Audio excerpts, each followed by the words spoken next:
आज से राम सीता न सीता राम कहते हैं, राधा कृष्ण लोग कहते हैं, कृष्ण राधा नहीं कहते हैं। ये क्या मतलब है? इसका मतलब है हमारे युगों युगों से महिलाओं को तरजीह दिया गया है, उनको आगे रखा गया है। ये प्रकृति है, प्रकृति में हमारी महिलाओं को एक अलग स्थान दिया है। तो जब हमारी पुरानी संस्कृति है जिसमें हम महिलाओं को स्थान दिया है, तो आज वर्तमान में जब 21वीं शताब्दी में हम लोग आए हैं और महिला सशक्तिकरण की बात बोलते रहते हैं, आज महिला दिवस मना रहे हैं, तो महिला दिवस मनाने के पीछे हम लोग का एक काम भी होना चाहिए। वो काम होना चाहिए कि चाहे शिक्षा हो, चाहे सेना हो, चाहे अंतरिक्ष हो, चाहे जहां भी हो, हमारे बेटियों के लिए 50% आरक्षण होना चाहिए। पढ़ाई के लिए भी 50% आरक्षण होना चाहिए। ये भी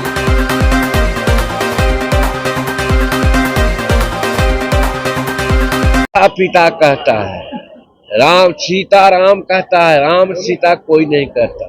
उसी प्रकार से राम सीता न सीता राम कहते हैं, राधा कृष्ण लोग कहते हैं, कृष्ण राधा नहीं कहते हैं। ये क्या मतलब है? इसका मतलब है हमारे युगों युगों से महिलाओं को तरजीह दिया गया है, उनको आगे रखा गया है। ये प्रकृति है, प्रकृति में हमारी महिलाओं को एक अलग स्थान दिया है। तो जब हमारी पुरानी संस्कृति है जिसमें हम महिलाओं को स्थान दिया है, तो आज वर्तमान में जब 21वीं शताब्दी में हम लोग आए हैं और महिला सशक्तिकरण की बात बोलते रहते हैं, आज महिला दिवस मना रहे हैं, तो महिला दिवस मनाने के पीछे हम लोग का एक काम भी होना चाहिए। वो काम होना चाहिए कि चाहे शिक्षा हो, चाहे सेना हो, चाहे अंतरिक्ष हो, चाहे जहां भी हो, हमारे बेटियों के लिए 50% आरक्षण होना चाहिए।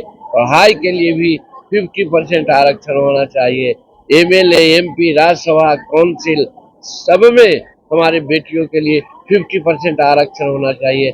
आज के इस महिला दिवस के अवसर पर हम ये मांग करना चाहते हैं। बहुत बहुत धन्यवाद। चुनाव नजदीक है और लोग जानना चाहते हैं कि हम पार्टी कितने सीटों पर चुनाव की तैयारी। देखिए, पहले ही संतोष जी जो हमारे राष्ट्रीय अध्यक्ष आपको बोल चुके हैं कि ये हसुआ के ब्याह में खुरपा का गीत मत गाइए, अभी इसको बाद में पूछ लीजिएगा, हम बता देंगे।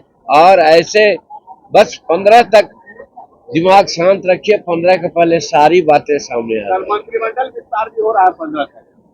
अब कहा कि सारी बातें हो जाएगी, इसका मतलब है वो भी संभव है। एक मंत्री पद और मिलेगा आपके पार्टी को? ये मांग कहाँ हमारी है? हम लोग कोई कहीं शर्त नहीं रखते हैं, जो मिलेगा उसी को अच्छा से काम करेंगे।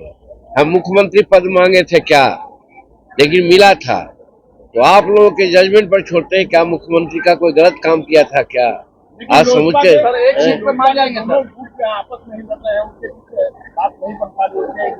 देखिए, हमारा नेतृत्व चाहे नरेंद्र मोदी जी का हो या अमित शाह जी का हो, सक्षम है वो सारे विवाद को एकदम शांत कर देंगे। और आप देखिएगा कि एनडीए गठबंधन में ऑल इज वेल और हर तरह से हम लोग मुस्तैद होकर के लड़ेंगे और बिहार में 40 के 40 सीट एनडीए के झोला में डालेंगे। अब वो बात अलग की बात है, वो उस पर बात नहीं हम करेंगे। यहाँ पर कल एक नया कानून जो पहले से मोदी सरकार कहती थी ये लागू करने का अधिसूचना जारी कर दिया है, इसको किस तरह देखते हैं? इसका हम स्वागत करते हैं। ये कि स्पष्ट किया गया है, आप लोग देखे होंगे कि ये किसी की नागरिकता लेने के लिए नहीं है, ये नागरिकता देने के लिए है।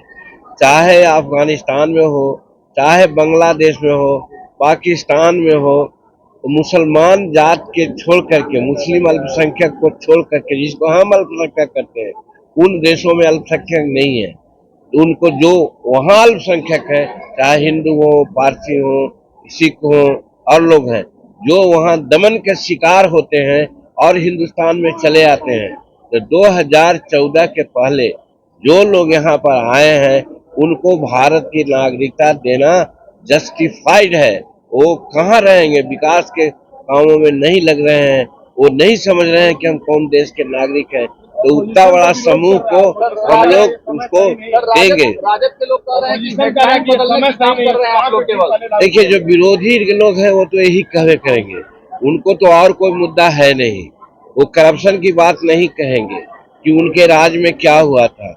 वो इस बात को भूल गए कि नीतीश कुमार उनके मंत्री में पद पे रहते हुए उनके मीटिंग में कहा करते थे कि आप लोग समेत मीटिंग के लोगों को कहते थे कि आप लोग समझ जाइए, मैं 2005 के पहले की स्थिति बिहार में नहीं आने दूंगा। और आज धन्यवाद देते हैं कि जब स्थिति आ रही थी तो नीतीश कुमार ने एनडीए का दामन थाम करके वो स्थिति को दरकिनार कर दिया। इसलिए नया दल भी आ सकता है क्या इस गठबंधन में? अब सब बात हमारे एनडीए के शीर्ष नेताओं पर निर्भर करता है, उसमें हम लोग कुछ नहीं कर सकते, लेकिन जो भी शीर्ष नेता करेंगे उसको हम सब मानेंगे। चिराग पासवान को 7 से 8 सीट का ऑफर दिया जा रहा है महागठबंधन की ओर से, मुकेश सहनी को 3 सीट का, क्या रुक पाएंगे? ये आपकी बात है, हम लोग इसको नहीं जानते। चलिए ठीक है।